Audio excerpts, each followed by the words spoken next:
CFJC Sports and TRU Athletics bring you a peek at this weekend's games with Wolfpack TV.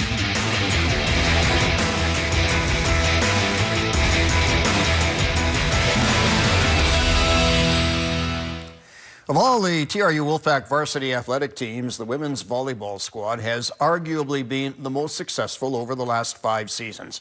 Since Chad Grimm took over as the head coach in 2014-15, the Wolfpack have made 3 Canada West quarterfinal appearances. And in each of those years, 2016, 17, and 19, Coach Grimm's team went into the playoffs as the number 6 seed each time. This time, they will go in as 3, 4, or 5. And with a balanced offensive attack TRU has used throughout the season, this could be the one in which the Wolfpack make a run into the Canada West playoffs. But it's the Wolfpack who come After earning a split against the McEwen Griffins in Edmonton last weekend, the TRU Wolfpack women's volleyball team is back home for their final weekend of Canada West action before playoffs begin later this month. This weekend's opponents, the Trinity Western Spartans, will be a good team for TRU to measure their championship pedigree against.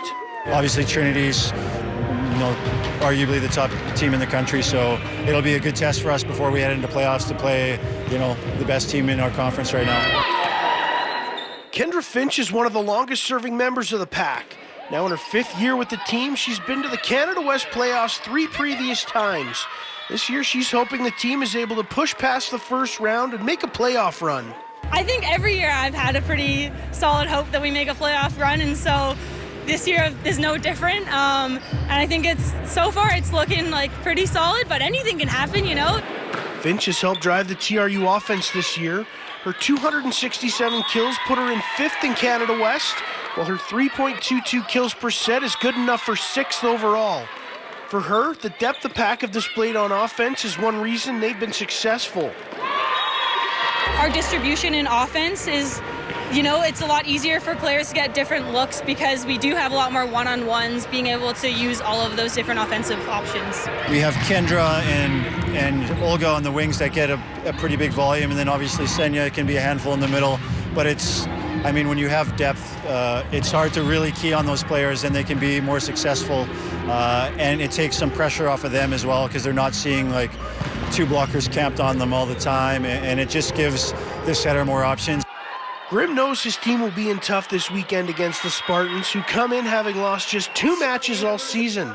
However, the belief is there that his squad can match up with anyone on any given night, as long as they bring their work boots. I think we can play with anybody in the country. We're optimistic, and I think we know we can do some good things, but we also know that has to be on an everyday basis. We can't just expect to turn it off and on. That fact will be tested this weekend against the Spartans at the TCC. Adam Donnelly, CFJC Sports. And that will close out the regular season with those home games. If you want to be the best, you have to dance with the best, and that's what both Wolfpack teams will be up against this weekend. The women against the defending Canada West and U-Sport number 1 ranked team at 20-2. TRU at 16-6 in a tight battle with 17-7 McEwen and 16-6 Alberta for 3rd, 4th, and 5th place, because the top 4 teams, when the dust settles on Saturday night, will be hosting a first-round best-of-3 playoff. The Wolfpack men also host the top U-Sports team in the country, number 1 ranked Spartans. TRU is on a 4-match winning streak, and it will have to keep it going this weekend to get into the top 8 playoff position. They currently sit 2 points out. Both basketball teams on the road for 1-in play-in games. The women, who finished up in the 12th and last playoff, take on the 5th place Fraser Valley Cascades in Abbotsford. The men in Saskatoon to face the Saskatchewan Huskies in a battle of 7th and 8th place teams in the regular season. The winners of the play-in games, men and women, will both be in Calgary next week for the Canada West quarterfinals. Your TRU Athletics Weekend Preview is brought to you by CFJC Sports and TRU Athletics.